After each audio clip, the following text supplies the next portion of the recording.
فرقہ اہل حدیث کے امام البانی نے ابو مطیع البلخی کو کذاب یعنی جھوٹا اور حدیثیں گڑھنے والا کہا ہے۔ دیکھیے شرح عقیدۃ الطحاویہ حاشیہ پیج نمبر 342۔ اس کے علاوہ فرقہ اہل حدیث کے زبیر علی زئی نے بھی اس کو حدیثیں گڑھنے والا کہا ہے۔ دیکھیے فتاوی علمیہ جلد نمبر 1 پیج نمبر 137۔ اس کے علاوہ شاہد محمود نے دفاع صحیح بخاری حاشیہ پیج نمبر 192 پر، مولانا گوندلوی نے داستان حنفیہ میں، اور رئیس احمد سلفی نے اللمحات میں پیج نمبر 133 پر، اور ابو شعیب داؤد نے تخریج سبیل الرسول میں پیج نمبر 320 پر، اور صلاح الدین یوسف نے خواتین کا طریقہ نماز میں پیج نمبر 33 پر ابو مطیع البلخی پر جرح کی ہے، اسے حدیث گڑھنے والا اور جھوٹ بولنے والا کہا ہے۔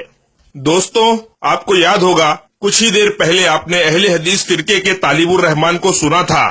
مزے کی بات تو یہ ہے، اہل حدیث فرقہ کے طالب الرحمان نے اپنی ہی کتاب میں اپنے ہی ہاتھوں سے، اپنی ہی آنکھوں سے دیکھ کر ابو مطیع البلخی کو جھوٹا اور کذاب ثابت کیا ہے، اور یہاں ضرورت پڑنے پر اسی راوی کو امام ابو حنیفہ رحمۃ اللہ علیہ کے عقیدے میں استعمال کرتے ہوئے دوغلی پالیسی کا ثبوت دیا ہے، جیسا کہ آپ نے اسی ویڈیو میں پہلے دیکھا۔ حوالہ تبلیغی جماعت کے عقائد پیج نمبر 52۔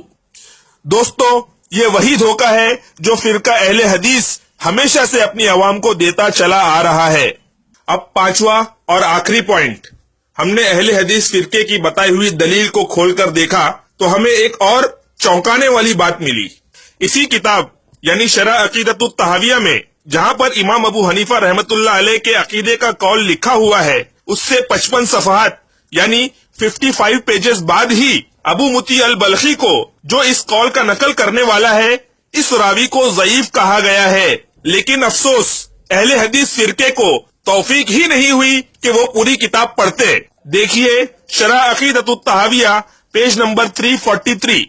اس کا مطلب یہ ہوا کہ اہل حدیث فرقہ کے ایک شخص نے بھی آج تک اس کتاب کو کبھی بھی پورا نہیں پڑھا۔ اگر پوری کتاب پڑھ لیتے تو کبھی یہ دعویٰ نہیں کرتے کہ امام ابو حنیفہ رحمۃ اللہ علیہ اللہ کو فزیکلی صرف اور صرف عرش کے اوپر مانتے ہیں۔ اگر پوری کتاب پڑھنے اور پورا دین سمجھنے کی اہل حدیث فرقے میں صلاحیت ہوتی تو آج یہ لوگ بھی ہدایت پر ہوتے، لیکن افسوس یہ لوگ علم سے یعنی نالج سے بہت زیادہ دور ہیں، اور اس سے زیادہ افسوس ان کی عوام پر ہے جو ان سے سوال نہیں کرتی اور ان کے پیچھے آنکھ بند کر کے چل رہی ہے۔ آئیے سمرائز کرتے ہیں۔ تو اس ویڈیو میں ہم نے ثابت کیا کہ امام ابو حنیفہ رحمۃ اللہ علیہ کا عقیدہ ثابت کرنے والا یہ قول بنا سند ہے۔ کتاب الفاروق جس سے یہ قول پیش کیا گیا اس وقت اس دنیا میں موجود نہیں ہے، نہ ہی اس کا کچھ اتا پتا ہے۔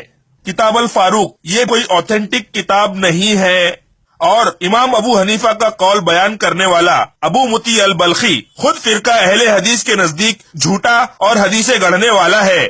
اس کے علاوہ اہل حدیثوں نے جس کتاب سے امام ابو حنیفہ رحمۃ اللہ علیہ کا عقیدے کا قول پیش کیا ہے، اسی کتاب میں کچھ صفحات بعد میں ابو مطیع البلخی پر جرح موجود ہے اور اسے ضعیف کہا گیا ہے۔ ہم نام کے اہل حدیث عالموں کو 1 مہینے کی مہلت دیتے ہوئے یہ چیلنج کرتے ہیں کہ وہ امام ابو حنیفہ رحمۃ اللہ علیہ کے عقیدے کے اس قول کی صحیح اور مکمل سند پیش کریں، اور ایسا نہ کرنے پر وہ دھوکے باز اور جھوٹے ثابت ہو جائیں گے۔